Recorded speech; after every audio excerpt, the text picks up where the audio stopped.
Picture this. You're standing in the self-help section of a bookstore, flipping through dozens of books. Think Rich, Happiness Hacks, Success Secrets.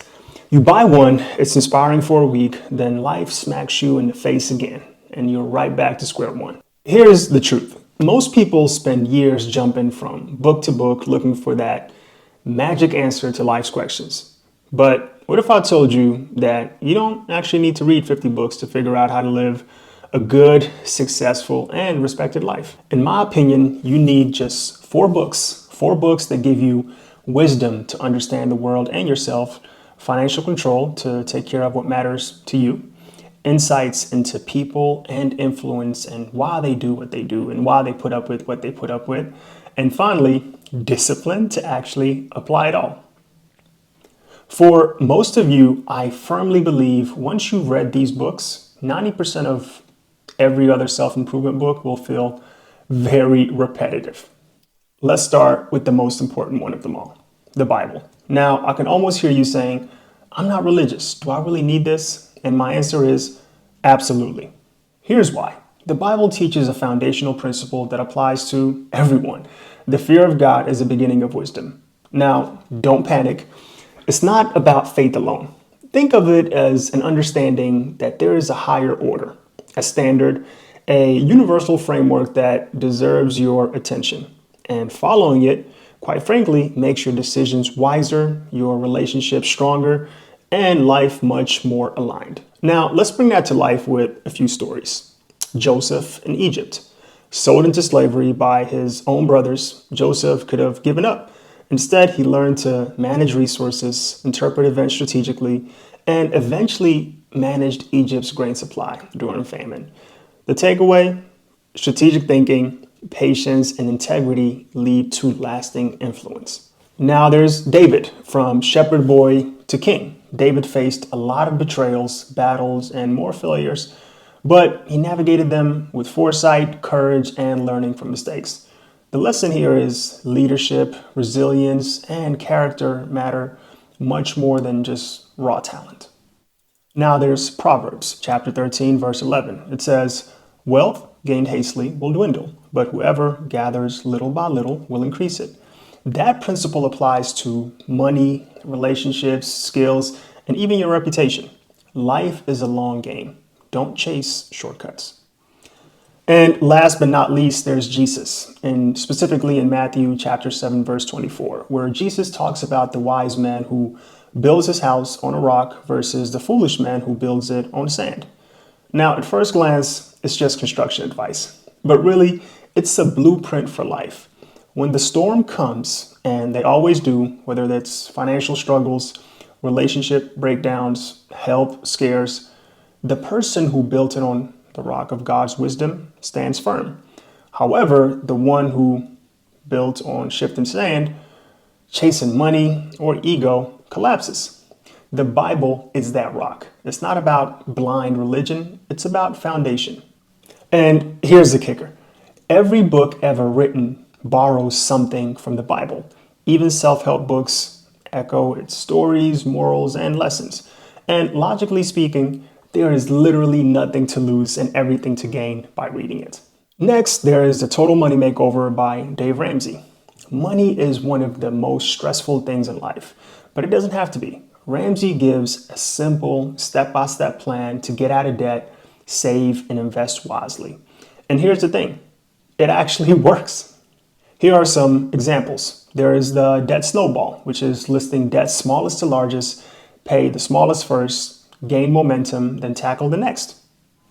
Now there's emergency fund. Start small, $1,000 buffer. That tiny safety net prevents crises from becoming disasters.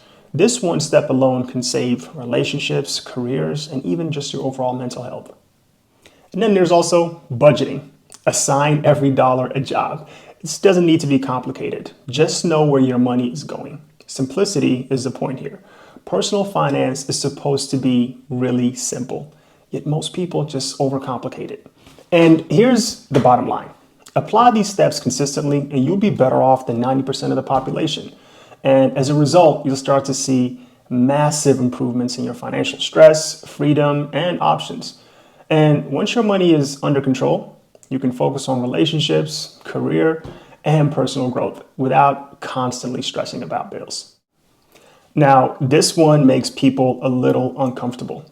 Most folks won't recommend it because they don't want you looking at them differently.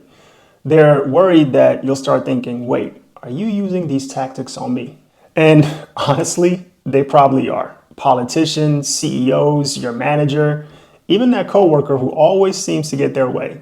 Whether they've read the book or not, they're likely playing by these rules. Some hear power and think manipulation, but here's the truth. This book isn't about exploiting people. It's about understanding them. Knowing these laws helps you read situations, spot hidden intentions, and avoid being taken advantage of. You don't need to use any of these laws at all. But just knowing that they exist is like carrying around a mental toolbox. Here are some practical examples. There's Law 4, always say less than necessary. People often reveal more than they should. And when you're trying to impress people with words, the more you say, the more likely you're going to say something foolish. Powerful people impress and, quite frankly, intimidate by saying less. And by speaking less yourself, you give yourself a lot more control. Now there's also Law 25, which is recreate yourself. Do not accept the role that society created for you. Be the version of yourself that commands attention and respect. This applies to your career, your personal branding, and even relationships. Reinvention isn't vanity. It's adaptability and survival in the social and professional world. This one is actually one of my favorite. Law 36. Disdain the things you cannot have. Ignoring them is the best revenge.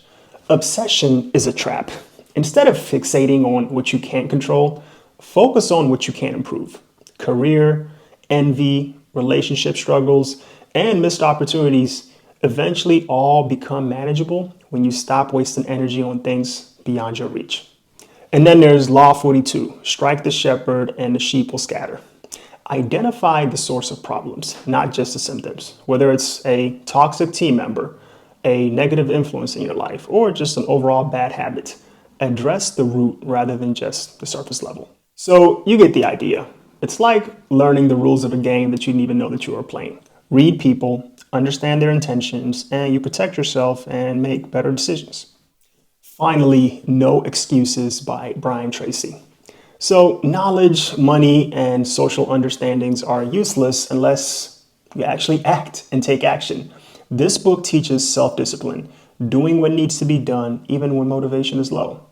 This book turns your intentions into actual results. That's why it's the glue that's actually holding the other three together. You can have wisdom, financial tools, and social awareness, but without self-discipline, it's like having a Ferrari and just leaving it in the garage and never driving it. So there you have it, the 4 books that answer, quite frankly, at least to me, 99% of life's questions. The Bible, which is a foundation of wisdom and morality. Total Money Makeover, which provides financial freedom made simple. The 48 Laws of Power, just understanding people and influence.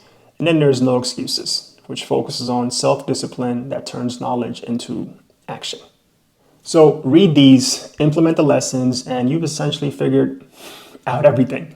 You'll have the tools to live a meaningful, respected, and free life. But here's the kicker. Reading alone isn't enough. Pick one lesson, one action, and apply it in your day-to-day. That's how transformation starts. So which of these 4 books are you starting with? Drop it in the comments. I want to hear your choice. I'm glad you're here.